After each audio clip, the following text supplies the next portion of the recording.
3, 2, 1.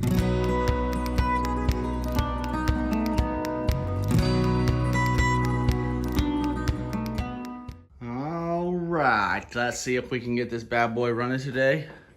I know this is 3 years in the making, but I hooked up the battery this morning, put it up on jack stands just in case it's not in park. At least it's up there if it does try to move. It's rear wheel drive, it shouldn't go anywhere, hopefully. If not, it's gonna crash into here. So, off camera, I already checked. My turn signal lights are going, but my headlights are not going because they're not hooked up. And my running lights are not going, which is the only one that I'm a little surprised on, but fuel pump is going. So I don't see any fuel leaks yet. I don't know if I need to run that a little bit to push all that air out. Let's try to crank this thing over. It hasn't ran in, I would assume, at least 60 years. So obviously it's got a 5.3 liter. I've already had run before, so hopefully that's not too big of an issue, but I did have to modify a bunch of stuff. So let's see how it goes.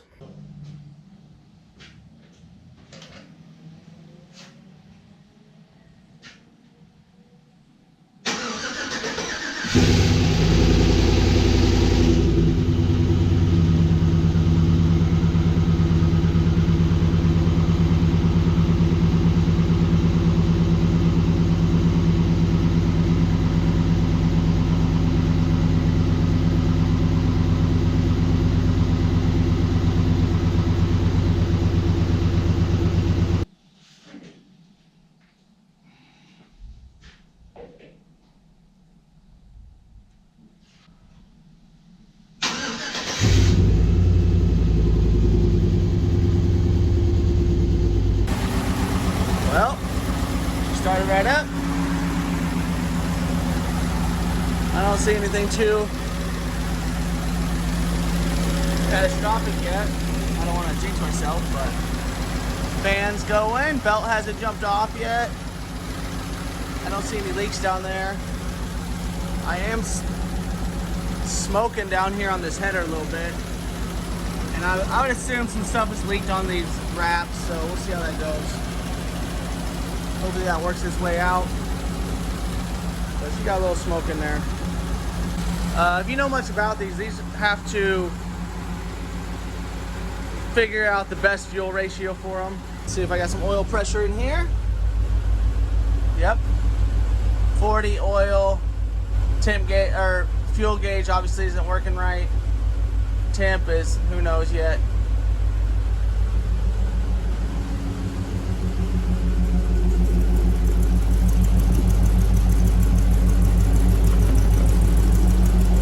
Blowing exhaust out. Obviously, fuel leaks were a big issue that I was a little concerned of, but all this seems dry. That is exciting. I need to check back here probably. Oh, let's get under here, see. I don't see any oil leak yet. But it looks like no fuel leaks back here. And this was a big concern too, because I ran a different kind of line, return line, off this regulator filter. But that doesn't seem to be leaking, which is a positive. So this is my 1936 GMC truck back here. This was actually a 1.5 ton body that's on a 36 Chevy short bed chassis. So let me show you some of the details. I'm sorry if you want this to be one of those videos where I, machine the cylinder heads with some sandpaper and stuff like that, but it's not one of those trucks. This is a expensive truck. I have tons of money into it. I've been working on this thing for 3 years. This is aluminum, 5.3 liter. This is LM4. It came out of a 2003 GMC Envoy XL, which is obviously modified because these are pretty hideous. Originally, I had to use kind of a different 36 aluminum radiator in here. Runs down. You have a truck water pump that had to be modified so that I can run my heater hoses straight down. I also tapped and drilled for my steam vent and for a water sensor. Obviously, the biggest thing you notice on this is the delmo kit. This is a delmo LS, hide your ugly engine kit. So it basically puts your throttle body up under here. And mine's even modified more than what they recommend. So I have a MAF sensor up there. Usually, if you don't run that, you run speed density mode. And to me, I would assume it's probably not as good on gas mileage and on altitude changes if you go on a longer road trip or go in the mountains. So I wanted that on. Also, it would make it so I didn't have to retune my computer that had already been tuned. So, delmo kit, which is like a Holley intake, and just an adapter so the throttle body fits up in there. And then I run a regular air cleaner. I had to modify this air cleaner base quite a bit, which is not anyone's favorite, I'm sure. But I was a little afraid of it whistling because the airflow kind of tunnels a little different on it. But no, it's all good. Also, I modified the truck bracketry. So it's just an alternator now. I don't have power steering on this truck. And then I relocated my coils down in here. So everything's pretty well hidden. And the only other thing you have to modify is you have to make for me, I have to make a pulley to make clearance for the lower radiator hose, which was horrible also. That's a swivel pivot. You'll have to watch some of the other videos if you want to see that. Also, I have a catch can back here that I kind of hid in the back and try to run all my plumbing really clean. These are the same. I don't have my coils up under the valve covers, which you see a lot of times. So these are just some old like aluminum fin covers that I tapped and ran my venting to the catch can, which catches all the oil that bypasses your PCV valve. And I also am not running a PCV valve. It's running all through the catch can, which is a little bit different. But I've heard with these catch cans, you can get away with not running that. I built the custom headers. Obviously, it's really hard to tuck one of these V8s in this engine bay unless you move the engine farther back. And if you do that, you have to make a tunnel in your floor and everything. And another big goal on my truck is I want it to look very original on the outside and inside. It's just the engine that's really modified. And then I have some QA1 shocks, single adjustable shocks under there. A couple other things, I kind of modified this oil dipstick. The LM4 engines are kind of a pain because the dipstick goes straight into the block. So they used to go into the oil pan, but now they go into the block, which is a little harder. You have to drill and get that all right. And then I shortened the trans dipstick tube, which was probably going to come out of my hood originally.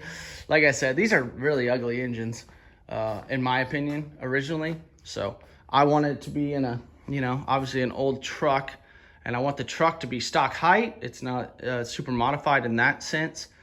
But I had to build all that bed from scratch, all the storage boxes from scratch, and they have a little small tooth finger joints in here so that it looks more like a 30s build. And then everything else that's hidden under here, all my wiring, I ran really clean and ran my exhaust at the same angles as the frame. And then I'll get into that gas tank here in a minute.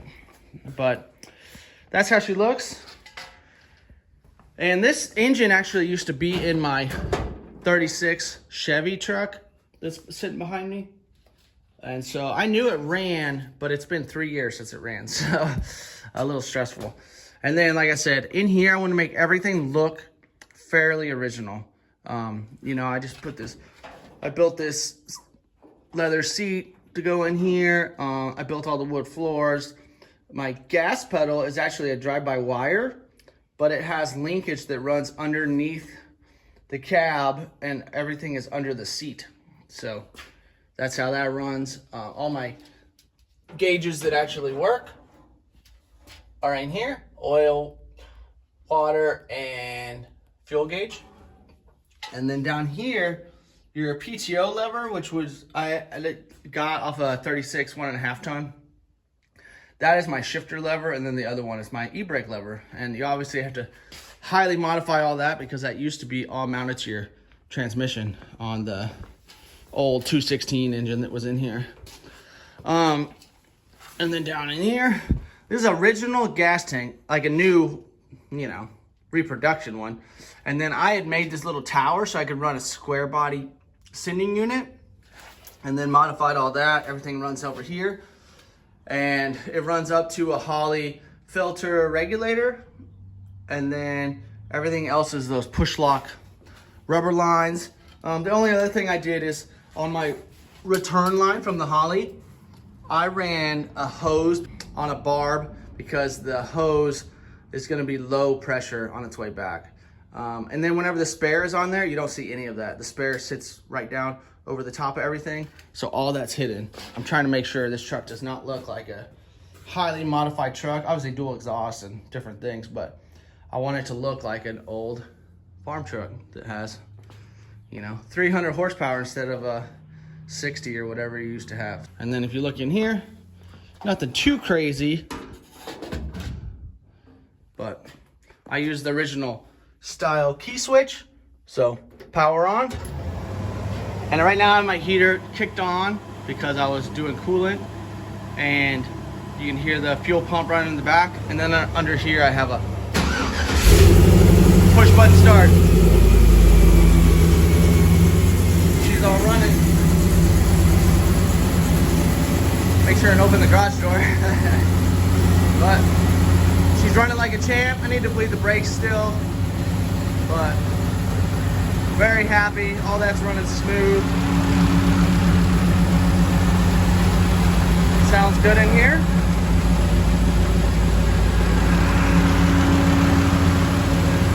But this truck will be for sale. I'm hoping to get it to the Columbus Good Guys show. I'm still working on a title and some other paperwork stuff. And then, like I said, I'll be running. I got to work on the brakes a little bit before I take it there. So this truck will be for sale soon. I'll have a whole nother video showing that, but I hope you guys enjoy it.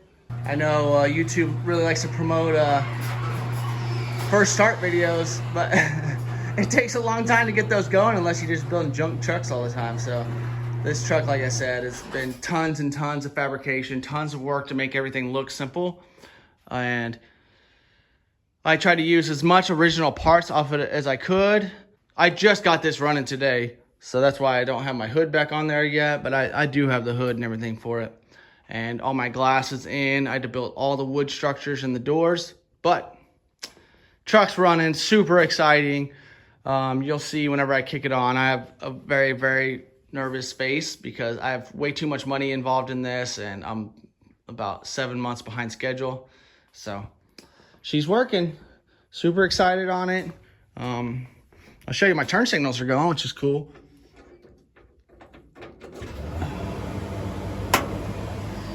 And I was really happy because these were, I had to build these little turn signals with some little amber bulbs, build the brackets and everything off that. But now I need to hook up some headlights and some small other details. But for the most part, it's done. And I even have lights inside here that let me know my turn signals are on. So that's the truck. Like I said, if you're ever trying to build one of these, just be ready.